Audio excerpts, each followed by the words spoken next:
그래서 뭐 FOMC 금리 인상을 비롯해서 22 양적 완화 여러 가지 그 글로벌 시장 내 유동성 이슈 때마다 일본 엔화의 방향성에 지금 사람들의 관심이 집중되고 있거든요. 그 관련 내용들도 좀 체크를 해보도록 하죠. 먼저 뭐 최근 들어서 가장 크게 핫 이슈가 되고 있는 부분은 FOMC 그리고 22 통화정책 회의 이 부분이다라고 말씀을 드릴 수 있을 것 같습니다.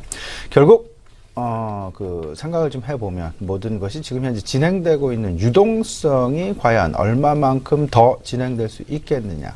사실상 3분기 실적 시즌이 진행되고 있음에도 불구하고 오히려 시장의 관심은 3분기 실적 시즌 간헐적으로는 뭐 더 포커스를 맞춰지고는 있습니다만 하지만 큰 그림은 오히려 더 유동성 이슈에 더 촉각을 곤두세우고 있다라는 부분들 우리 시청자 여러분도 다 이미 느끼고 계시리라 생각을 하고 있습니다. 유동성 이슈 그 근간이 되는 두 가지 그 지역으로부터의 나오는 이제 그 소식들 결국은 미국 페드에서의 어떤 그 금리 인상 이슈 이벤트 뭐 이런 부분들 하고요.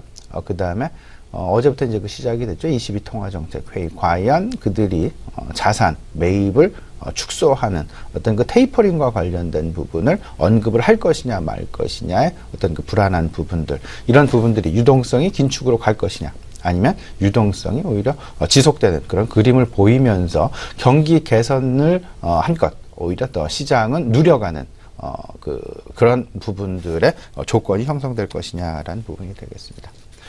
옐런 의장은 얼마 전 고압 경제라는 부분 이야기를 했었죠.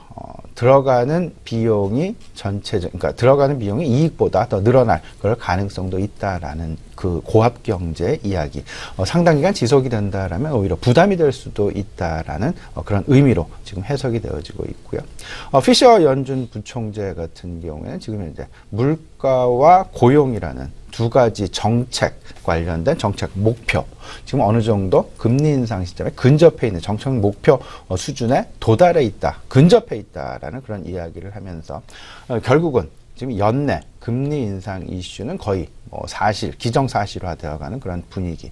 여기에 이제 그 ECB 관련된 이야기들이 결국은 미국은 긴축 쪽으로 가는 그런 분위기 내지는 분위기를 계속해서 만들고 있는 그림이다라면. 유로존 같은 경우는 지금 현재 얼마 전 나왔었던 테이퍼링 이슈. 하지만 시장에서의 대부분의 전문가들 한 78% 이상은 ECB 테이퍼링을 하는 부분은 오히려 내년 3월 정도로 지금 예정이 되어 있는데요. 이 부분이 오히려 내년 4, 4분기로 연기될 가능성이 상당 부분 있을 것이다라는 그런 기대감, 전망치 우세하게 나오면서 오히려 그 테이퍼링 이슈에 대한 우려감보다는 자산 매입이 지속되면서 그리고 기준금리가 지금 현재 그 마이너스 금리대를 유지를 시키면서 자산 매입을 오히려 다양화시키려는 그런 어떤 그 움직임 내지는 그런 기대감들이 나타나면서 유동성의 지속 쪽에 상당 부분 기대감을 가지고 있다라는 부분으로 지금 현재까지의 진행 상황 정리가 될 수 있을 것 같습니다. 그 사이에 움직이는 부분이 있었죠. 가장 크게 움직이는 부분은 역시 뭐니 해도 환율의 방향성이다라는 부분으로 봉착이 될 수 있을 것 같은데요. 엔화와 달러화 간의 관계, 그리고 엔화와 유로화와의 관계, 그리고 유로화와 달러화와의 관계. 이 사이에 끼어 있는 우리나라 원화와 달러, 원화와 엔화. 뭐 이런 전반적인 다양한 어떤 그 비교 잣대 부분 나타나고 있는데요. 계속되는 최근 들어서의 뭐 이야기는 달러와의 강세 배경, 달러의 강세 진행 여부 이 부분은 기정사실화 되어 있는 그런 반면 엔화의 방향성은 한동안은 상당 부분 강세 방향으로 움직이는 그런 모습들. 하지만 지금 현재는 다소간 좀 주춤거리는 그런 모습들이 나타나고 있다라는 거. 이 사이에 지난 1월 달부터 9월까지의 누계를 좀 살펴봤더니요. 오히려 글로벌 투자 자금이 일본 증시로부터 590억 달러 이상 이탈이 되는 그런 그림들이 나타났었다. 이 이야기는 30년 내 1987년 이후 최대의 금액을 지금 만들어내고 있다라는 부분이 되겠습니다. 여기에 결국 배경이 되고 있는 부분은 일본 경제 펀더멘탈에 대한 다소간의 의문 이런 부분들이 작용을 하면서 아베노믹스에 대한 실망감으로 평가가 되어지는 그런 그림들이 나타나고 있고 이런 부분들은 실질적으로 마이너스 금리를 도입하고 그리고 실질적인 양적 완화를 상당 부분 공격적으로 했음에도 불구하고 엔화의 약세 방향이 아니라 오히려 엔화가 강세로 나타나는 그런 좀 엇박자성의 어떤 그런 그림들, 예상치 못했었던 그런 부분들이 나타나면서 시장 다소간 좀 꼬이는 그런 현상들이 나타나고 있다라는 것. 올 초 대비 달러화 대비해서요, 엔화는 무려 16%나 급등하는 그런 모습들. 주변국 대비 그리고 다른 나라, 뭐 엔화, 유로화 같은 경우는 달러화 대비 약세를 보였고, 우리나라도 이번엔 달러화 대비 약세를 보이는 그런 모습들 나타나고 있음에도 불구하고 엔화는 유일하게 달러화 대비해서 16%나 강세를 보이는 그런 모습들이 나타났다라는 것. 최근 이제 그 3분기 실적 시즌이 진행되면서 미국 기업들 역시 달러화의 강세 때문에 그들의 기업 실적이 계속해서 둔화 양상을 보여주고 있다라는 경고 내지는 배경, 그 이유, 원인 찾기가 결국은 달러화의 강세라는 그런 결과물들이 계속해서 나오고 있고요. 일본 역시 비슷한 부분이 되겠습니다. 토픽스 지수 내 수출 업종 실적들이 무려 17%나 감소해 나가는 그런 모습들이 나타나면서 결국은 엔화의 강세에 따른 후폭풍 내지는 엔화의 강세에 대한 어떤 그 부담감 이런 부분들이 기업 실적으로 이어지고 있다라는 것. 근데 이제 일본도 마찬가지죠. 전체적으로 수출도 수출이겠습니다만은 한쪽으로는 개인 소비가 한 60% 정도 그들의 GDP에 차지를 하고 있죠. 그러다 보니까 내수 소비를 오히려 강화시키는 우리나라도 마찬가지가 되겠습니다만 강화시키는 그런 노력들 많이 나타나고 있다.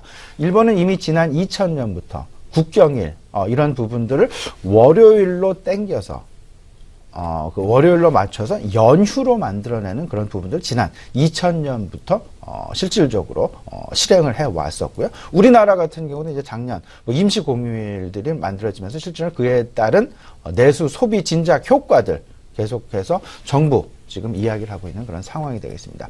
앞으로도 이런 부분은 계속되지 않을까라는 그런 생각 지금 가져보고요.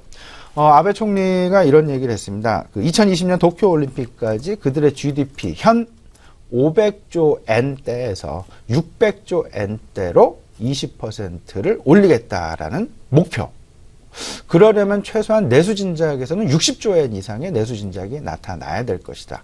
그러기에 그들은 다음 달부터 이제 뭐 마지막 매월 마지막 주 금요일 오후 3시부터 휴일로 이제 그 3시에 퇴근을 하는 프리미엄 프라이데이 제일 정책을 좀 도입하는 그런 부분들이까지도 지금 나타나고 있다라는 것. 연휴를 내지는 휴무 기간을 조금은 더 길게 해서 개인 소비를 늘리려는 그런 모습들이 나타나고 있다.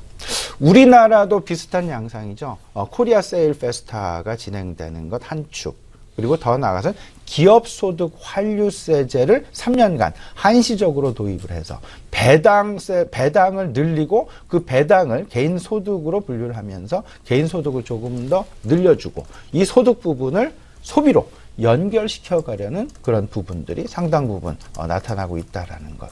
중국 역시 내수 소비 진작을 위해서 상당 부분 노력을 하고 있고요. 미국 마찬가지다. 다르지 않다.